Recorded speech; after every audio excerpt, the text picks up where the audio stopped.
A esperança dos judeus em um Messias provém de antigas profecias que falam de um líder que libertaria Israel e traria paz e justiça.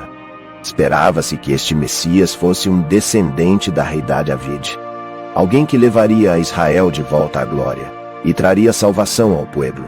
No entanto, Jesus não cumpriu essas expectativas, pois em vez de liderar como guerreiro ou rei bono,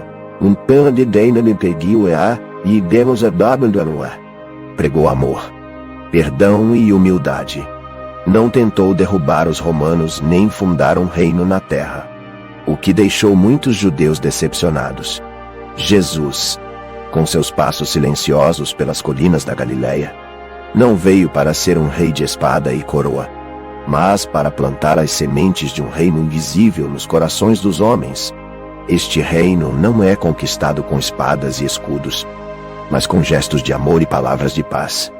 Observe, quando falamos de Jesus, falamos de um carpinteiro que transformou água em vinho, que alimentou multidões com apenas alguns pães e peixes.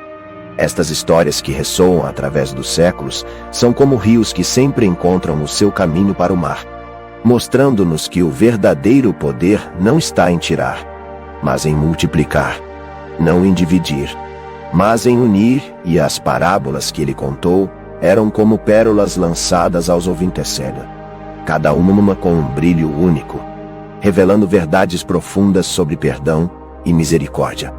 Como esquecer o filho pródigo? Aquele jovem que saiu ao mundo gastou tudo o que tinha. Finalmente, percebeu que o amor de seu pai era o verdadeiro tesouro. O abraço do pai, ao encontrar o filho, era o próprio retrato do perdão divino.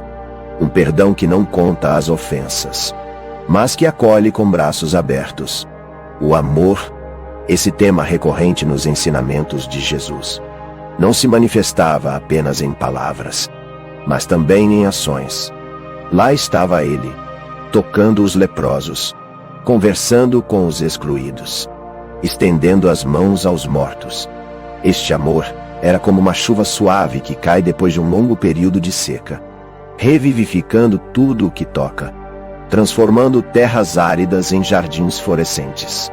Por isso, embora muitos esperassem um Messias que usasse a espada, o que Jesus ofereceu foi o olivo da paz. Não veio para quebrar o legado romano com violência, mas para quebrar as correntes do ódio e do preconceito com a suave força da sua presença.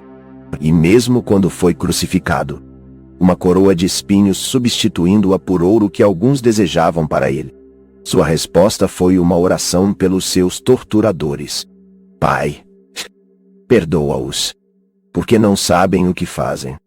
Este pedido de perdão, o seu encolher entre as sombras da dor, foi como o canto do rosa do mar no silêncio da noite.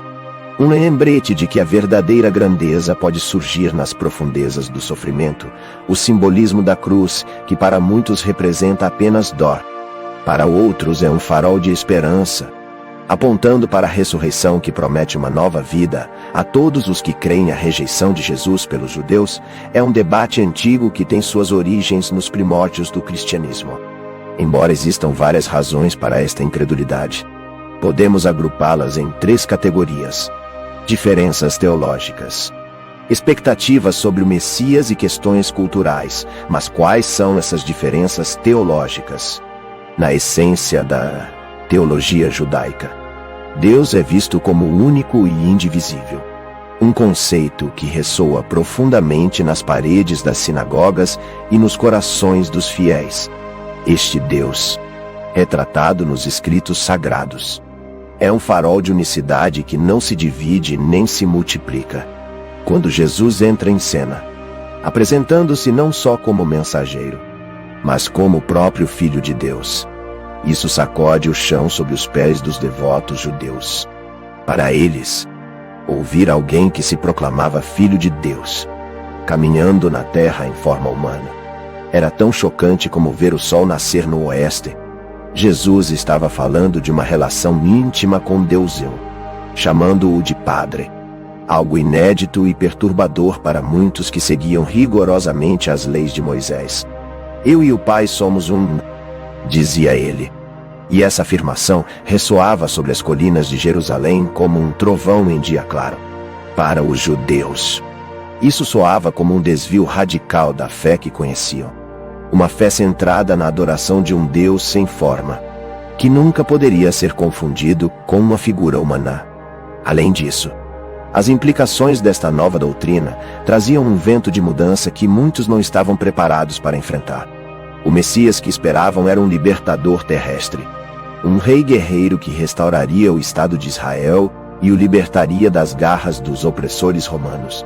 No entanto, Jesus pregava um reino diferente, não um de espadas e escudos, mas um de espíritos e verdades, invisíveis aos olhos, mas palpáveis ao coração. O meu reino não é deste mundo, afirmava, delineando no ar um reino que desafiaria as expectativas de todos. Essas eram tão arraigadas como os olivais nos montes de Judá.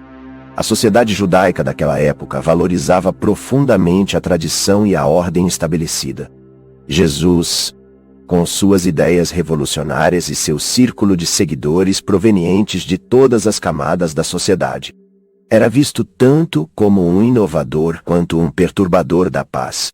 Ele conversava com pecadores, tocava os impuros e desafiava os ensinamentos dos sacerdotes e fariseus, tratando do delicado equilíbrio da ordem social. Jesus não apenas desafiou conceitos teológicos e expectativas messiânicas, como também sacudiram toda a estrutura. Suas parábolas, repletas de significados ocultos e verdades universais, falavam de perdão e amor incondicional, pilares que, embora belos, eram estranhos à rigidez da lei judaica da época. Esperavam um líder que afirmasse seu poder e domínio. Mas Jesus oferecia um caminho de humildade e serviço. A distância entre o esperado e o manifestado era grande demais para alguns, como o céu estrelado sobre o deserto do Negev. Esta rejeição, portanto, não era simplesmente uma questão de mal-entendido ou de perversidade. Foi um choque de fundamentos. Um encontro de marés opostas que, apesar do seu potencial para criar uma nova forma de fé, acabou por reforçar divisões amplamente estabelecidas, como um farol que ilumina caminhos diferentes na escuridão. Jesus propôs uma nova maneira de entender a Deus mas nem todos estavam prontos para navegar nas águas desconhecidas que ele revelava originalmente. Os judeus eram estritamente monoteístas, adorando um único Deus em sinagogas e templos por todo o mundo judeu. A crença em um único Deus era essencial para eles. Jesus, por outro lado, apresentou-se como igual a Deus, o que foi visto como blasfêmia pelos judeus, contradizendo sua concepção de Deus. A Bíblia não afirma claramente que Jesus disse ser Deus, mas menciona que ele disse ser um com Deus, o que gera interpretações ambíguas. A complicação aumenta quando, segundo o Evangelho de João, alguns judeus acusam Jesus de blasfêmia, dizendo: "Não te apedrejamos por uma boa obra, mas por blasfêmia, porque, sendo homem, te fazes Deus." Jesus não se defende claramente, o que reforça a impressão de que ele acreditava no que dizia. Imagine só se até hoje as palavras podem ser mal interpretadas. O que diria naqueles tempos antigos, onde cada palavra tinha o peso de séculos de tradições? A notícia de que um homem, caminhando entre eles, poderia ter a audácia de se declarar divino, era como um trovão no céu claro. Para muitos, isso soou mais como um desafio do que como uma boa notícia. No coração desta questão havia um profundo abismo de entendimento. Para os judeus, a adoração a um único Deus era a base de tudo. Era o pilar que não só os sustentava, mas também os definia como pueblo. Quando Jesus falou sobre a sua união com Deus, não estava tentando apagar ou reescrever esta verdade central, mas estava, na verdade, tentando aprofundar a sua compreensão sobre quem é Deus e como ele poderia relacionar-se com seus filhos. Mas, como as boas intenções às vezes se perdem na tradução, A reação a estas palavras foi uma mistura de indignação e curiosidade. Alguns viram em Jesus um revolucionário, talvez até um herege. Outros, no entanto, sentiram que suas palavras continham algo mais, apenas algo novo e, de certa forma, maravilhosamente libertador. Afinal, se Deus realmente estivesse tão próximo, tão entrelaçado na humanidade, o que isso significaria para o seu dia a dia? Jesus, com sua habilidade única de tocar o coração das pessoas através de parábolas e atos de compaixão, estava pintando um quadro de um Deus não distante, governando de um trono inacessível, mas de um Pai amoroso, desejoso de caminhar ao lado de seus filhos na poeira dos caminhos da vida. Esta era uma imagem que desafiava a concepção rígida e, às vezes, fria que muitos tinham. Ele oferecia uma relação, não uma religião de rituais vazios, mas como qualquer mudança significativa. A proposta de Jesus não foi recebida com os braços abertos por todos. Os guardiões da tradição viram isso como uma ameaça ao seu poder e autoridade. Afinal, um pueblo que encontra Deus no seu próprio coração e nas suas próprias experiências é um pueblo que não precisa de intermediários. E assim, as palavras de Jesus que pretendem trazer paz e união também acenderam faíscas de conflito. O simbolismo de Jesus como Cordeiro de Deus é outro ponto que merece reflexão. Enquanto muitos esperavam por um líder que os libertasse através do poder e da força, Jesus se apresentou como um cordeiro, preparando o seu sacrifício. Este gesto, que culminaria na sua crucificação, era a verdadeira face do poder divino. Não um poder que domina e destrói, mas um que se entrega e restaura. A ideia da Trindade também choca com a crença judaica. Os judeus seguem o esquema que afirma: ouça hoje, é Ele, o Senhor nosso Deus. O Senhor é um entretanto. O cristianismo introduziu o conceito de três divindades: Pai, Filho e Espírito Santo, o que contradiz diretamente a crença judaica de um único Deus. Além das diferenças teológicas, a mensagem de Jesus sobre misericórdia e perdão contrastava com a visão judaica de um Deus que recompensava os obedientes e punia os desobedientes. Isto foi suficiente para que muitos judeus rejeitassem seu ensino. As expectativas mensais também contribuíram para a incredulidade. Os judeus daquela época esperavam um Messias que os libertasse do domínio romano e restaurasse o reino terrestre de Israel. Eles esperavam um líder político vitorioso, não alguém que morresse nas mãos de seus inimigos. Neste cenário, Jesus chegou com uma proposta que voltou de cabeça para cima o que muitos esperavam. Ele falou de um reino, sim, mas não um construído com pedras e fortalezas, mas um fundado nos corações e espíritos de homens e mulheres.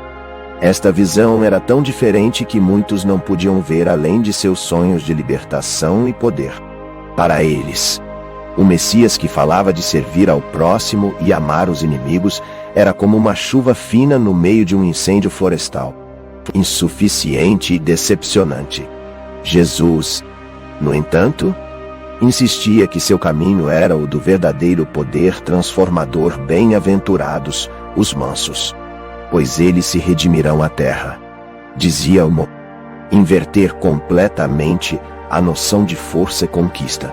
Para aqueles que estavam acostumados a pensar em termos de exércitos e vitórias, tais palavras soavam como uma melodia tocada ao contrário, difícil de entender e fácil de rejeitar. Além disso, o destino de Jesus, a sua morte na cruz, foi o golpe final para muitos. Como poderia o esperado libertador, o prometido Messias, acabar de uma forma tão humilhante e dolorosa? Na mente deles, a cruz não era um símbolo de salvação, mas de derrota absoluta. O Messias que morresse crucificado era contrário a qualquer sinal de vitória que eles esperavam testemunhar. Mas esse ponto de ruptura, esse final aparentemente trágico, era, na verdade, o núcleo da mensagem que Jesus veio trazer. A cruz não era um fim, mas um novo começo.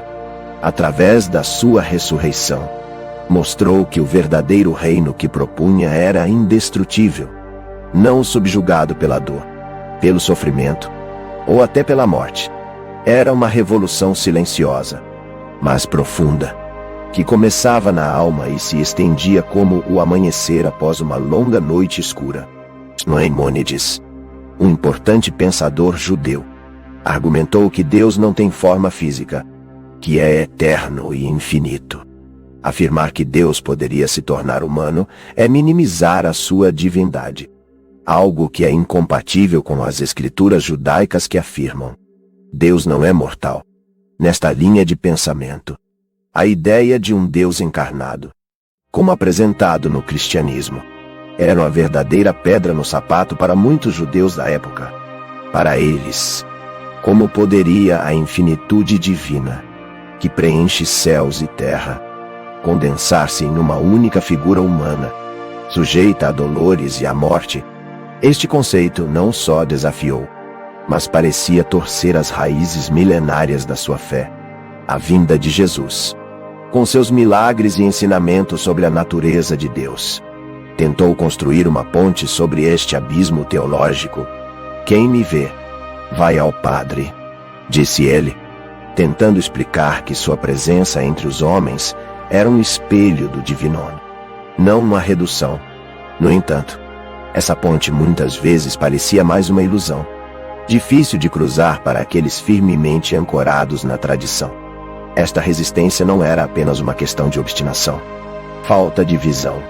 Era como se, ao longo dos séculos, o povo judeu tivesse construído um muro robusto, pedra sobre pedra, de convicções e leis que definissem claramente quem era Deus. A chegada de Jesus, com suas ideias revolucionárias, parecia mais um terremoto do que uma mensagem de salvação, sacudindo as estruturas que até então pareciam inamovíveis. E assim, a figura de Jesus, em vez de ser vista como uma bênção, era frequentemente percebida como uma tempestade, agitando as águas tranquilas da fé judaica. Para muitos, aceitar que Deus podia chorar, suar e sangrar era como tentar encaixar o oceano num frascão. Um desafio tanto lógico como espiritual, que muitos não estavam dispostos a enfrentar. No entanto, no meio daquele furacão de dúvidas e debates, os ensinamentos de Jesus sobre amor, perdão e humildade continuaram a germinar em corações abertos, sugerindo que talvez a verdadeira grandeza de Deus não se encontrasse na distância e na inacessibilidade, mas na proximidade e na vulnerabilidade.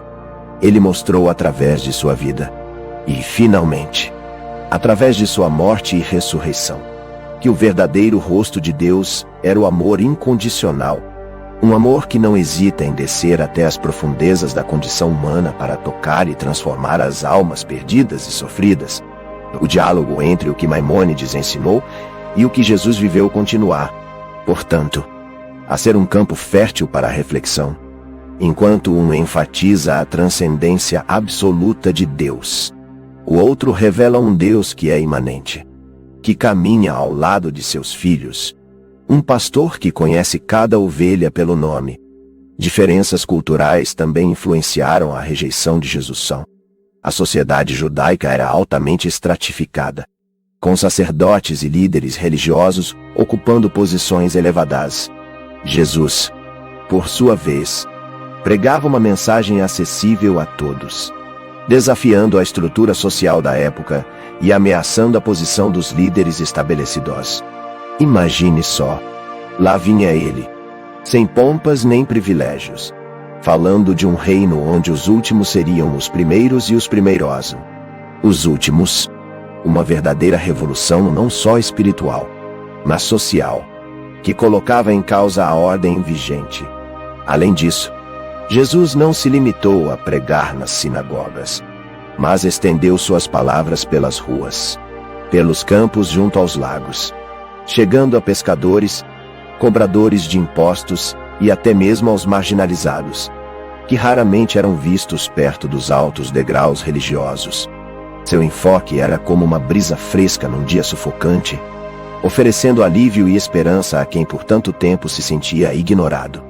Os líderes religiosos, acostumados a um respeito quase inquestionável, viram neste novo maestro uma ameaça direta. Como poderia alguém, sem título de nobreza ou linhagens para fazer total conhecido, desafiar séculos de tradição, o ensinamento de Jesus, que colocava o amor e a compaixão acima das cerimônias e títulos?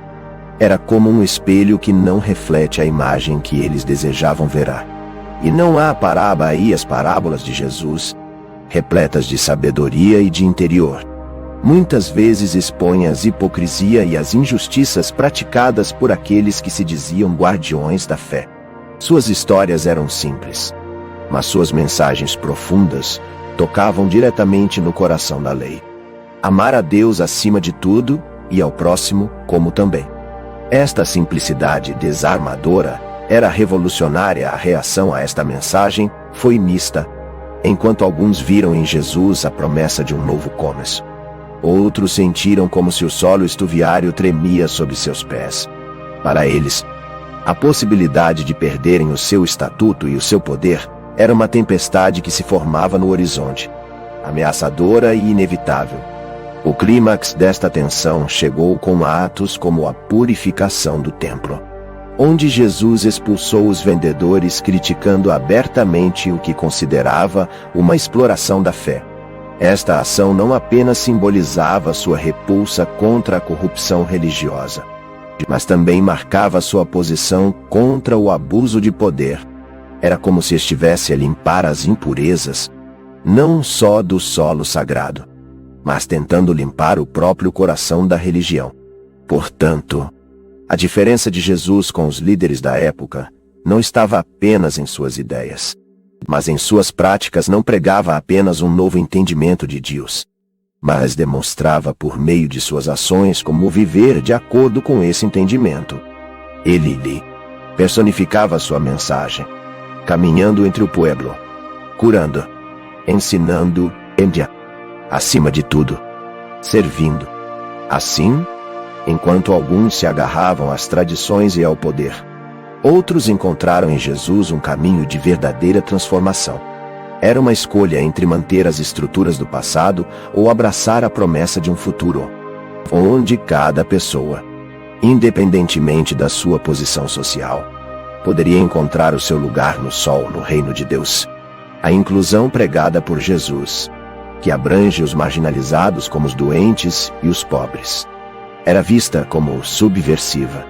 O seu modo de ensinar e os milagres que realizava eram vistos como ameaças à autoridade dos líderes religiosos, desestabilizando a ordem estabelecida. Era como se a humanidade bem de Garzindo Dari de Dizi.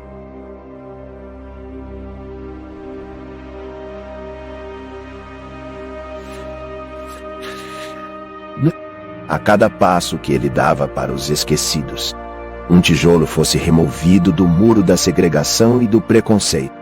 Mostrou na prática que ninguém estava além do alcance do amor e da compaixão divinosa. E como era difícil para os poderosos entenderem isso.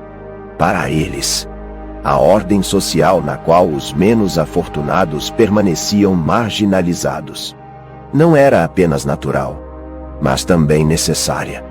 Mas Jesus, com a sua radical inclusão, pintava um quadro novo, onde todos tinham um lugar à mesa, independentemente da sua condição física, social ou econômica. Isto não era apenas revolucionário. Era um desafio direto às normas estabelecidas.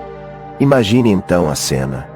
Jesus, cercado por leprosos, mendigos e mulheres vistas como impuras, todos ouvindo atentamente suas palavras de esperança e redenção. Esta imagem era poderosa e provocadora. Era como se estivesse a tecer uma nova tapeçaria social, onde os fios descartados eram agora essenciais para o design final.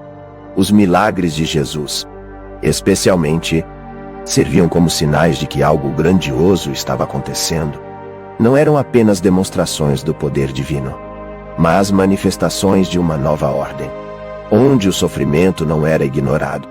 Cada cura, cada milagre, era um sinal de que os últimos poderiam realmente ser os primeiros no reino de Deus. Claro, isso incomodou profundamente aqueles no topo da hierarquia religiosa. Cada milagre de Jesus era como um golpe à sua autoridade. Cada parábola, uma crítica à sua interpretação da lei.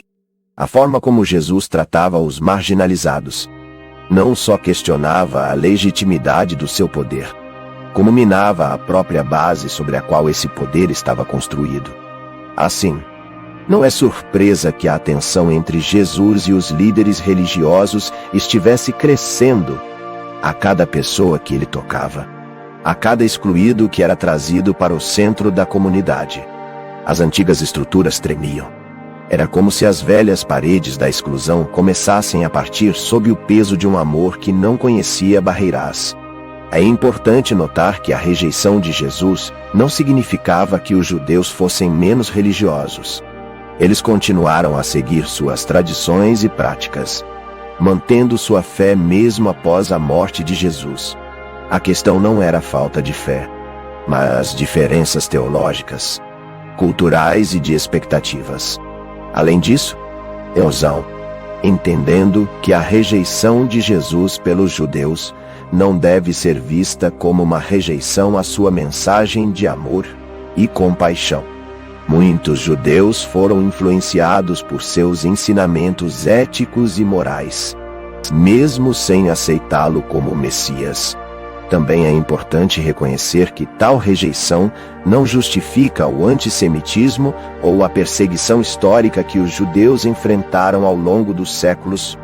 No Novo Testamento encontram-se várias passagens que sugerem a divindade de Jesus. Por exemplo, a segunda epístola de Pedro fala da justiça de Deus nosso Salvador Jesus Cristo, sugerindo uma fusão das figuras de Deus e de Jesus. A mensagem de Pedro, ao entrelaçar a humanidade de Jesus com a sua divindade, oferece uma luz que pode guiar a compreensão de ambas as tradições religiosas, mostrando que, no fundo, o que se apresentava era uma nova forma de ver a relação entre Deus e o homem. Além disso, a história do discípulo Tomé, que só acreditou na ressurreição depois de tocar nas feridas de Jesus, reflete a complexidade da fé humana. Esta narrativa, rica em detalhes e emoções, simboliza o caminho de dúvida e descoberta que cada crente pode enfrentar. É como se cada um de nós fosse convidado a atravessar a porta da incredulidade para encontrar uma fé mais profunda e pessoal. Assim, as histórias do Novo Testamento não são apenas registros de eventos. São como janelas abertas para uma compreensão mais ampla do propósito divino. Cada milagre, cada parábola, cada gesto de compaixão de Jesus serve como um eco que atravessa o tempo, chamando todos a uma reflexão sobre o verdadeiro significado da salvação e da redenção. Assim, quando olhamos para a figura de Jesus através destes textos, não vemos apenas um líder religioso ou um reformador social. Vemos um mestre da humanidade, cujas ações e palavras continuam desafiando, inspirando e transformando corações e mentes, independentemente de fronteiras religiosas ou históricas. É esta universalidade dos ensinamentos de Jesus que pode servir como ponto de ligação entre culturas e religiões diferentes. O seu chamado a amar o próximo, a perdoar incondicionalmente e a buscar a justiça não são apenas princípios cristãos, mas também valores humanos fundamentais, que têm o poder de transcender as mais profundas divisões. A história de Tomé, conhecido como Santo Tomé, exemplifica esta visão. Após a ressurreição, ele recusou acreditar até que pudesse ver e tocar as marcas da crucificação de Jesus. Quando finalmente o fez, exclamou: "Senhor meu e meu Deus!" Esta expressão de Tomé que se tornou um mantra para o ceticismo com a frase ver para crer, destaca a complexidade da fé cristã, que em aceitar Jesus não apenas como um líder espiritual, mas como o próprio Deus. A questão da divindade de Jesus continua a ser um ponto de discórdia entre judeus e cristãos, com profundas implicações para ambas as religiões. A interpretação das Escrituras e a compreensão de Deus são fundamentalmente diferentes. A figura de Jesus se desdobra em várias camadas, cada uma revelando um aspecto diferente de sua missão e natureza. Para os cristãos, esta declaração de Tomé não é apenas um momento de reconhecimento, mas uma revelação da verdadeira identidade de Jesus, abrindo uma porta para a compreensão de sua natureza divina e humana entre as lasas. Por outro lado, para muitos judeus, a ideia de Deus se tornando homem continua inconcebível, mantendo-se fiéis à crença de um único e eterno Deus, transcendente, acima de qualquer forma humana. Esta diferença não é apenas teológica, mas toca o núcleo de como cada tradição vê a relação entre o Criador e a criação. Este contraste leva-nos a refletir sobre o papel das dúvidas e dos questionamentos no caminho da fé. Assim como Tomé, muitos de nós precisamos ver para acreditar, procurando sinais tangíveis que fortaleçam nossa crença. Esta busca, longe de ser um sinal de fraqueza, é uma parte essencial do crescimento espiritual, permitindo que a fé se aprofunde e se solidifique através da experiência pessoal e da reflexão. A história de Tomé ressoa com um apelo universal ao questionamento e à busca de uma fé que não se baseie apenas em tradições passadas, mas que seja vivida e confirmada no coração de cada um. É um lembrete de que a fé, em sua essência, é um diálogo contínuo, não apenas com as Escrituras e os ensinamentos, mas com as profundezas da nossa própria alma. Além disso, este episódio destaca a misericórdia e paciência de Jesus para com aqueles que duvidam.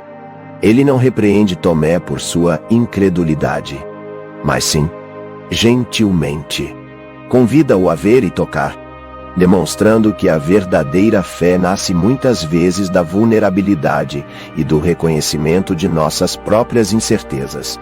Esta aproximação de Jesus pode servir como um modelo para como lidamos com as diferenças de crença, dentro e entre nossas comunidades. Em vez de exigir conformidade ou condenar a dúvida, podemos oferecer espaço para perguntas e descobertas, facilitando um ambiente onde a fé possa crescer de forma autêntica e pessoal. Assim, a história de Tomé não é apenas um relato de uma conversão pessoal, mas um convite a todos nós para abraçar nossas dúvidas como parte do caminho da fé. Neste sentido, ensina-nos que a verdadeira fé não é a ausência de dúvidas, mas a coragem de enfrentá-las, procurando em Deus as respostas que o coração humano tanto anela. Assim, embora cristãos e judeus possam continuar a ter visões diferentes sobre a natureza de Jesus, ambos podem encontrar no exemplo de Tomé um apelo à reflexão e ao diálogo. De fato, é no intercâmbio de ideias e experiências que podemos encontrar um terreno comum, aprendendo uns com os outros e aproximando nossas compreensões sobre o divino.